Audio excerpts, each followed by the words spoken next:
Today, I want to show you how we can use our school-issued Chromebooks. So we have lots of different versions of the Chromebooks, and some are different brands. So this one happens to be a Dell, but they all function about the same way. So yours might have a giant sticker on it that says Buckeye Local Schools on it.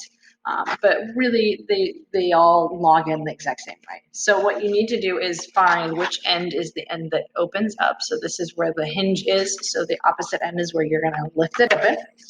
And after you open it up, it's going to start to automatically sign in to, or at least turn on for you.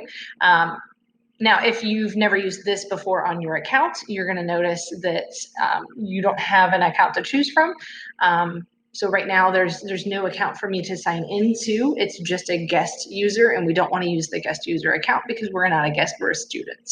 So at the very bottom here, kind of towards the middle, is a smiley face that says add person. So if this is my first time using this device, I'm going to have to go ahead and click on that.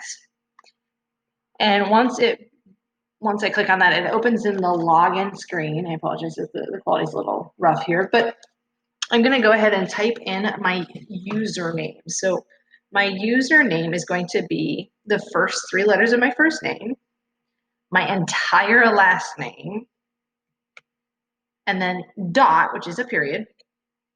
And then it's the year you graduate. So if you're not sure of that, we have a list of it on our website, but it's going to be that year that you graduate. And then the buckeyeschools.info is already entered for you.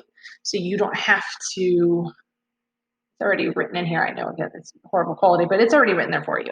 So the next thing I'm going to do is I'm going to click this next button, where I'm going to go ahead and type in my password. Now, your password is your entire last name, and it's going to start with a capital letter. So make sure you hold that shift key down. And then after your entire last name, there's an exclamation point. So you have to hold down the shift key while you tap the number 1 to get the exclamation point. And then it's your student ID number. And you can find your student ID number in Progress Book, or if you're not sure of how to find it, you can ask your classroom teacher, or you can call the building secretary and they can help you out with that.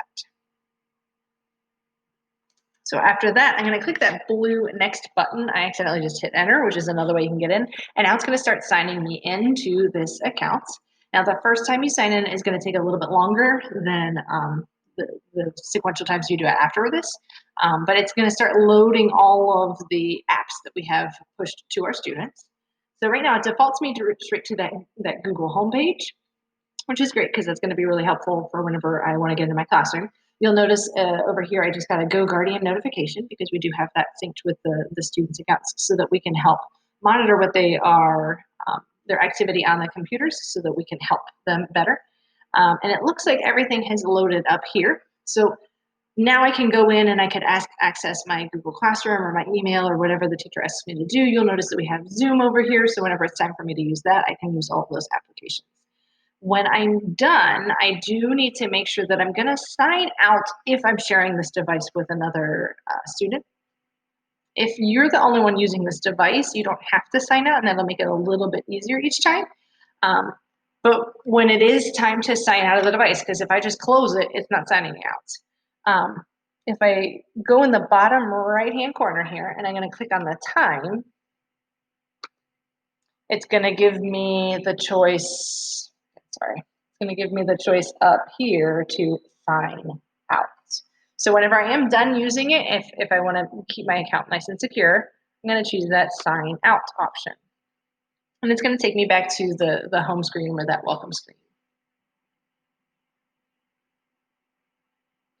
Now, the next time I'm ready to use this device, if I notice that my name is already here, I can go ahead and sign right back into my account without typing all of that information. But I need to make sure that I'm getting into my account and not the guest account. So if you're from Kingsville, it might say Kingsville Elementary. If you're from Ridgeview, it might say Ridgeview. We do have guest accounts on some of these Chromebooks. You don't want to use that account because it's not going to let you use the same applications that we use. It's way more restricted because it's just for guest usage in very basic levels. So right here, I notice here is my actual account that I want to get into. So I'm going to click on that. And now it's asking for my password right here. So after I click that,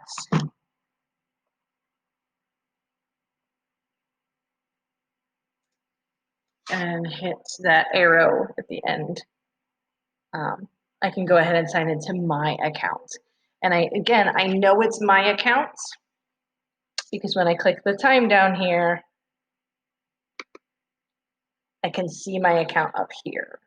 Even if it's up here, it doesn't necessarily mean that you're signed into the whole entire Chromebook. You need to be signed into the Chromebook, not just the web browser.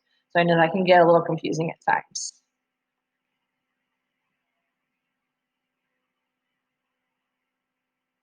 I do want to show you one final tip.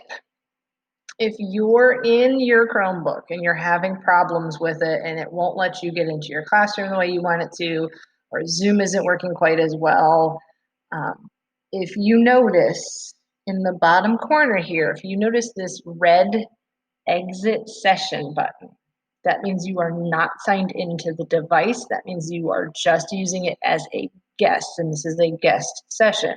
So if you're seeing this red button down here, you are not properly signed in. So you're going to go ahead and choose that exit session and then make sure you sign in to the Chromebook the way that I showed you earlier in the video. I hope this helps. And if you have any additional questions, please reach out to us and let us know.